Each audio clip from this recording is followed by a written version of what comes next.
اب سر یہ جنرل فیض جو ہے نا وہ پرچون کا کام نہیں کرتے، وہ تھوک کا کام کرتے، اور تھوک کے کام میں میرا مطلب ہے کہ ان کی جماعت کے بندے بھی اور ان کی جماعت کے بندے بھی تو ان کی جماعت کے بندے بھی تو ہماری برادری کے بندے بھی تو everybody was in on it. General Faiz کو اگر آپ ریکال کریں جو کہ ہمیں کرنا چاہیے، ان کا ریفرنس ویسا ہوتا تھا کہ کھلا تالا اس سے کھلتا تھا اور تالا اس سے بند ہوتا تھا. دیکھیں میں تو سیاسی جماعتیں بہت احتیاط سے بات کریں. Is that the reason? نہیں، سیاسی جماعتوں کے احتیاط سے بات کرنے کی یہ ریزن نہیں ہے. سیاسی جماعتوں کا مزاج ہی ایسا ہو گیا ہے کہ آپ کو کبھی کھل کے کچھ نہیں بتائیں گے، کیونکہ انہیں پتہ ہی نہیں ہوتا کل کیا ہونا ہے. تو اس لیے یہ اپنے راستے جو ہیں تھوڑے سے محفوظ رکھتے ہیں. جو آپ نے فیض کی بات کی ہے نا، فیض کو میں نے بھگتا ہوا ہے پیمرا میں بھی اور بعد میں بھی.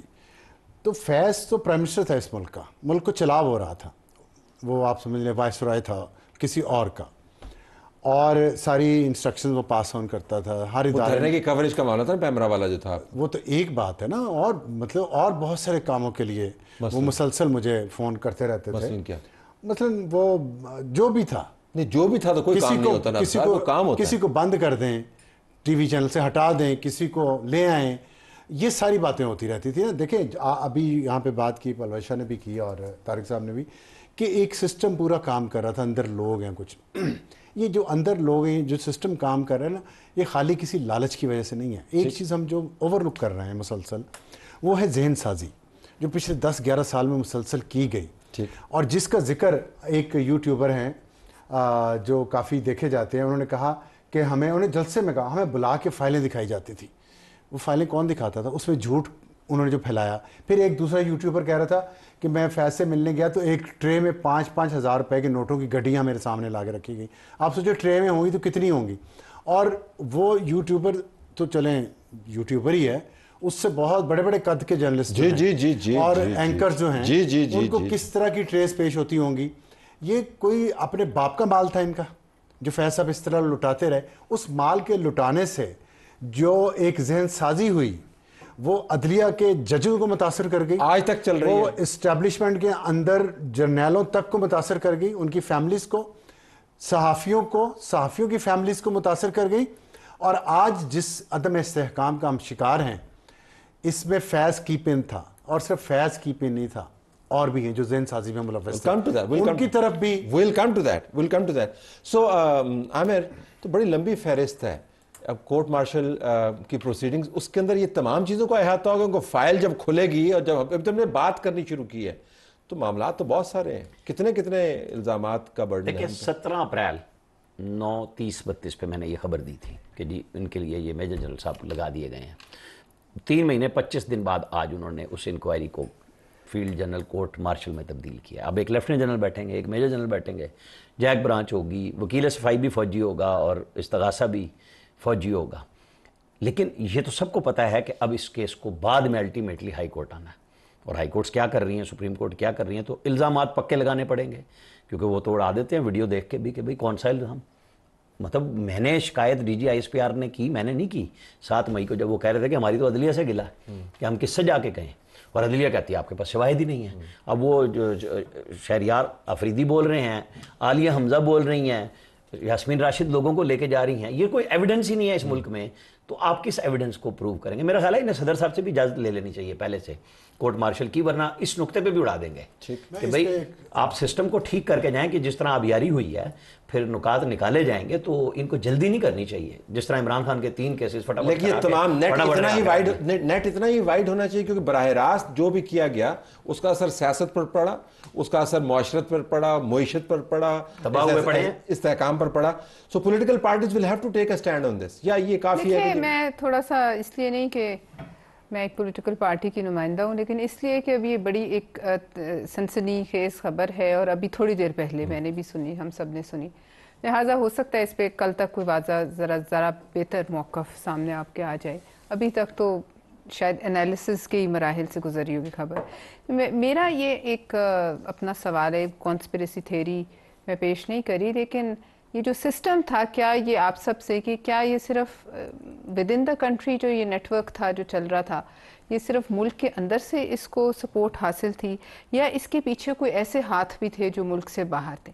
کیونکہ سب سے بڑا سوال یہ پیدا ہوتا ہے کہ وہ ایک ملک جس کے اوپر عمران خان نے براہ راست سب سے پہلا الزام لگایا، ایک ملک، ایک ڈپلومیٹ اس ملک کا کہ اس نے یہاں ریجیم چینج کو آپریشن کرایا اور یہ مجھے نکالنے کے پیچھے اس ملک کا ہاتھ. آج اگر عمران خان کے لیے سپورٹ کے جو تھوڑا بہت آتا ہے بیرون ملک سے، وہ صرف اس ملک سے آتا ہے. اور آپ یہ دیکھیے، حیرت کی بات یہ ہے کہ وہ شخص جس پر عمران خان نے الزام لگایا تھا، وہ ڈپلومیٹ ڈونلڈ لو، وہ خود جاتا ہے اور لوگوں سے وہ بات کر رہے ہیں، اور کچھ کانگریس مین کہتے ہیں کہ ہمارے ایمبیسڈر کو اس سے ملنا چاہیے. لہٰذا اس کو ادھر تک آپ وسیع کرنے کی جو بات کریں، یہاں تو جو ہوگا تو آئیے سہیں کہ یہ سارا کچھ، یا اس میں سے بہت سا مجھے کوئی حیرت نہیں ہوگی کہ اگر یہ انٹرنلی پاکستان کو ڈی اسٹیبلائز کرنے کا کوئی عمل ہو تھا، تو اس کو پیچھے سے کہیں سے بڑی سپورٹ حاصل ہوگی. Let me take a break ہے. آپ کے پاس آتے ذرا آپ کا پوائنٹ آف ویو اس کے اوپر لے لیں، کیونکہ معاملہ صرف فوج کے اندرونی احتساب کا نہیں ہے. جن اعمال کا ایک انڈائریکٹ انداز سے ذکر کیا گیا جب وہ طاقت میں تھے ریٹائرمنٹ سے پہلے، ان کا براہ راست اثر پاکستان کی سیاست پر پڑا، اس کا بھی احاطہ ہوگا. ناظرین، جنرل فیض کی گرفتاری، کورٹ مارشل کی پروسیڈنگز کا آغاز، کیا کرتے رہے پاکستان کے اندر، اور ریٹائرمنٹ کے بعد کیا ہوتا رہا پاکستان میں، اور اب ان کی پکڑ ہوئی ہے. طارق صاحب، ایک بندہ تو نہیں کر رہا تھا. I think Absar made a very interesting point کہ ایک نیٹ ورک تھا، اور اس نیٹ ورک کے اندر سیاستدان بھی موجود تھے، ایک پورا نظام کام کر رہا تھا. کون ہے جو ان کے دفتر میں سے نہیں گزرتا تھا؟ تو یہ صرف ان تک محدود رہے، یا ان کا جو ہائی کمانڈ ہے جنرل قمر باجوہ، ان کا بھی نام بیچ میں آنا چاہیے نا، کہ وہ اکیلا بندہ یہ کام کر رہا تھا، یہ اکیلا نیٹ ورک تھا، روگ ایلیمنٹ جس کو ہم کہتے ہیں. طلعت صاحب، ابھی ظاہر ہے جیسے کہ ابھی سینیٹر پلوش شاہ خان نے بات کی ہے کہ یہ چند منٹ پہلے، آدھا گھنٹہ پہلے یہ خبر جو ہے، یہ کم از کم ہم نے سنی ہے، شاید پتہ نہیں ایگزیکٹ ٹائم مجھے نہیں پتا کس وقت کی گرفتاری ہوئی ہے. یہ بات ذرا ذہن میں رکھیں کہ جو ابصار صاحب نے بات کی ہے، میں انہیں انڈوس کرتے ہوئے سے آگے کی بات کروں گا کہ یہ سارا جو عمل ہوا ہے، جو گرفتاری ہوئی ہے، یہ کئی ماہ کی آرمی کی تحقیقات کے بعد یہ ایکشن لیا گیا ہے، اور سپریم کورٹ کے کہنے پہ لیا ہے. سپریم کورٹ کے کہنے پہ لیا گیا ہے. اب اسے صرف چند منٹوں میں اس کا مکمل احاطہ کرنا، وہ کوئی سیاسی ورکر ہو، وہ کوئی جرنلسٹ ہو، ممکن نہیں ہے. ابصار صاحب نے بھی جو بات کی ہے، وہ بھی انہوں نے پچھلے سارے حالات پہ ایک اپنا تجزیہ اور تبصرہ پیش کیا ہے، جو میں نے کہا کہ ہم اسے انڈوز کرتے ہیں. لیکن کرنٹ سینیریو میں آگے کیا ہوگا، کیا کیا چیزیں سامنے آئیں گی، یہ ابھی آنے والا وقت بتائے گا. لیکن جو اس سسٹم کے اوپر وہ پولیٹیکل، وہ آپ نے کہا کہ ہر دفتر جو ہے وہ وہاں سے ہو کے گزرتا تھا، اور وہ بھی ہر دفتر کے بیچ میں سے ہو کے گزرتے تھے. یہ تو ایک مسلمان حقیقت ہے. ابصار صاحب کی موجودگی سے فائدہ اٹھاتا ہوں، جو مثال دے سکتے ہیں کہ فیصلہ آباد کا گھنٹہ گھر تھا، ساری سڑکیں اس طرف جاتی ہوتی تھیں. پورے سسٹم نے بہت بری طرح سفر کیا ہے پاکستان میں، بیکاز آف دیٹ بگاڑ پیدا ہوا ہے، ہر سسٹم کے اندر بگاڑ پیدا ہوا ہے. اور ابھی بھی جو آپ کو یہ کنٹینیوس ایک وہ جو ڈاؤن فال نظر آ رہی ہے، وہ صرف معیشت کی وجہ سے نہیں ہے، وہ ان تمام خرافات کی وجہ سے ہے جو پیدا ہوئی ہیں. دیکھیں، آپ صرف آرمی ایکٹ کے تحت انہوں نے جو خلاف ورزی کی ریٹائرمنٹ کے بعد، وہ ظاہر ہے ان کی کوئی نہ کوئی انہوں نے ایسا نیٹ ورک چلایا ہوا تھا جو سیاست کو اور صحافت کو ابھی بھی کنٹرول کر رہا تھا. لیکن جو ان کی کرپشن ہے، یہ ٹاپ سٹی والی، اور یہ کیا ذرا ویوز کو بتائیں نا، واٹ ہیپن ٹاپ سٹی میں؟ دیکھیں، ایک مالک ہے قمر معیز، اس نے کسی سے زمین خریدی تھی کسی خاتون سے. وہ خاتون کہہ رہی تھی کہ اس نے قبضہ کیا.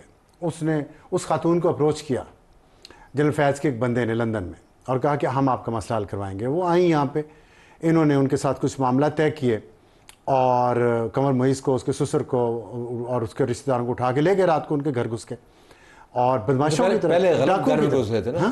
پہلے رمیش سنگھ اروڑا جو ایم پی ہیں پی ایم ایل این کے، ابھی بھی ہمارے دوست ہیں بڑے اچھے، ان کے گھر میں گھس گئے، ان کی خواتین کو ڈرایا دھمکایا دروازہ توڑ کے. وہ انہوں نے بتایا، مجھے یہ نہیں پتا، آرٹیکل لکھا ہے، یہ بڑی یہ کافی افسوسناک سارا واقعہ تھا.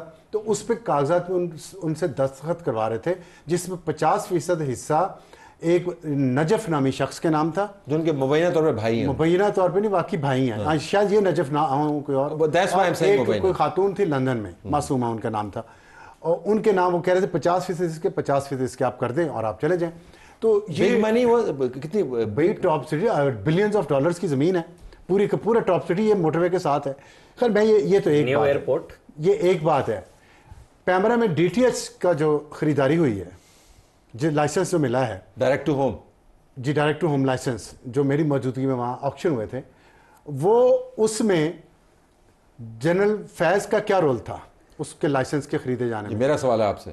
تو یہ ان کو پتہ ہے جن کے پاس جنرل فیض ہیں اس وقت، پوچھیں اس سے کتنے پیسے کا غبن کیا سرکاری، وہ سرکاری پیسہ کیوں لگایا گیا ایک لائسنس خریدنے پہ، کیوں لگایا گیا، اور وہ نکلا کیوں نہیں؟ کیوں اس لیے نکلا کہ پیسے کھائے گئے، اور اس میں اس سے پہلے والے ڈی جی بھی تھے اور ان کے بھائی بھی تھے. اس کے اوپر میں کاغذ پہ کیا لکھ رہا ہوں، OMG، او مائی گاڈ، مطلب یہ کہ یہ تو بڑے حیران. ٹھیک ہے، یہ میں تو آپ کو معمولی یہ چھوٹی چھوٹی چیزیں بتا ٹپ رہا آف دی آئس پر. ہوں. یہ تو 5-6 سال جو لوٹ مار اس بندے نے اور اس کے گینگ نے مچائے رکھی، مجھے شرم آتی ہے کہ میں کہوں اس کو اس کے نام سے جرنیل لگا ہوا ہے. وہ بچے جو آج اور کل میں شہید ہو رہے ہیں، وہ ترقی کر جاتے تو وہ جرنیل ہوتے ہیں نا. یہ تو لوٹ مار کے لیے آئے تھے اور اس ملک کو انہوں نے لوٹا ہے، باہر لے گئے ہیں. اور میں آپ کو ایک تاثر کی بات کی الیاس نے، میں اس کی عامر الیاس نے جو بات کی ہے نا کہ عدلیہ کے پاس جائے گا، دیکھیں جنرل فیض کے ساتھ بھی یہ ہوا ہے کہ اس کو لوگ سمجھتے ہیں پی ٹی آئی کا جرنیل تھا.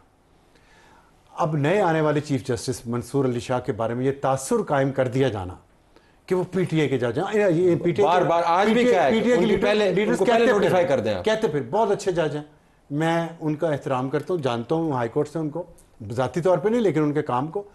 ان کے بارے میں یہ تاثر پختہ کر دیا انہوں نے کہ وہ آنے والا چیف جسٹس ہمارا ہے. جس طرح ان کے بارے میں جس طرح یہ جوڈیشری کے خلاف خود ہے، جی ایچ کیو کے خلاف خود ہے، اس طرح یہ انہیں تاثر